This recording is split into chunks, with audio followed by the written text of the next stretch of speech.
Rise the lord. ప్రతిరోజు అనుదిన వాక్యం ద్వారా మీరెంతగానో బలపడుతున్నారని నేను ఆశిస్తున్నాను.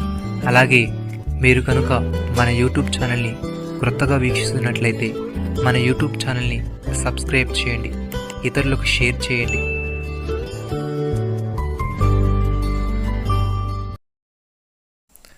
మారు మనసు నిమిత్తము నేను నీళ్ళలో మీకు బాప్తీసం ఇచ్చుచున్నాను.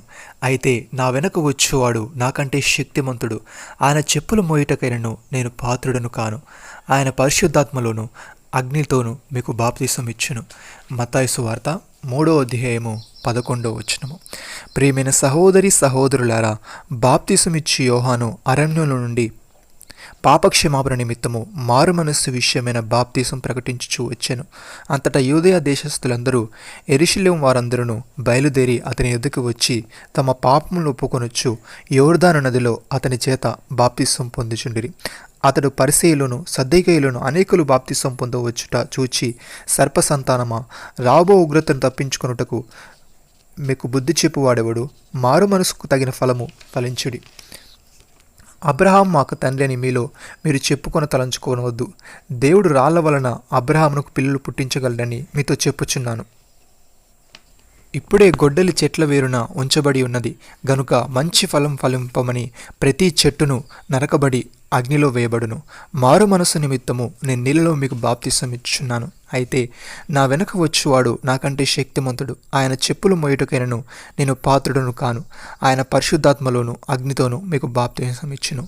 ఆయన చేట ఆయన చేతిలో ఉన్నది. ఆయన తన కళ్ళమును బాగుగా శుభ్రము చేసి గోధుమలను కొట్టులో పోసి ఆరని అగ్నితో పొట్టును కాల్చివేయునని వారితో చెప్పాను. సహోదరి సహోదరులారా, ఇక్కడ యోహాను యేసుక్రీస్తుని గురించి మాట్లాడుతున్నారు. మారు మనస్సు నిమిత్తము తాను నీళ్ళలో బాప్తీసం ఇచ్చుటకు వచ్చితనని, అయితే నా వెనక వచ్చువాడు అనగా యేసుక్రీస్తు తనకంటే శక్తిమంతుడని, ఆయన చెప్పులు మోయుటకైనను తను పాత్రుడును కానని, ఆయన పరిశుద్ధాత్మలోను అగ్నితోనూ మనకు బాప్తీసం ఇస్తున్నానని మనకు తెలియజేస్తున్నాడు. యోహాను యేసుక్రీస్తు కంటే ఎంత తక్కువ వాడో గుర్తించాడు.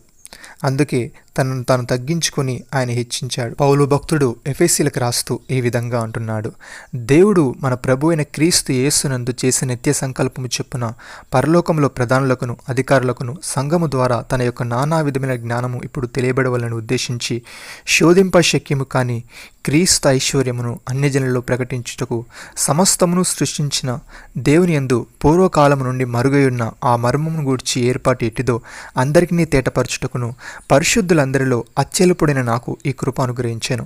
ఆయన యందలి విశ్వాసము చేత ధైర్యమును నిర్భయమైన ప్రవేశమును ఆయనను బట్టి మనకు కలిగి ఉన్నవి. ప్రియమైన సహోదరి సహోదరులారా, క్రీస్తు యేసులోనికి బాప్తీసం పొందిన మీరందరూ క్రీస్తును ధరించుకుని ఉన్నారు. ఇందులో యూదుడని గ్రీకు దేశస్థుడని లేదు, దాసుడని స్వతంత్రుడని లేదు, పురుషుడని స్త్రీ అని లేదు. యేసుక్రీస్తునందు మీరందరూ ఏకముగా ఉన్నారు. మీరు క్రీస్తు యేసు సంబంధులైతే ఆ పక్షమందు అబ్రహాం యొక్క సంతానమై ఉండి వాగ్దాన ప్రకారం వారసులై ఉన్నారు. నమ్మిన వారు నాతో కలిసి ప్రార్థనలో ఏకీభవించండి. మమ్మల్ని మికిలిగా ప్రేమిస్తున్న మా ప్రియ పరలోకపు తండ్రి, నీ యందు విశ్వాసం ఉంచి నీవిచ్చే రక్షణను పొందుకొని నీలోనికి బాప్తీసం పొందే గొప్ప కృపనిచ్చినందుకు నీకు స్తోత్రములు తండ్రి.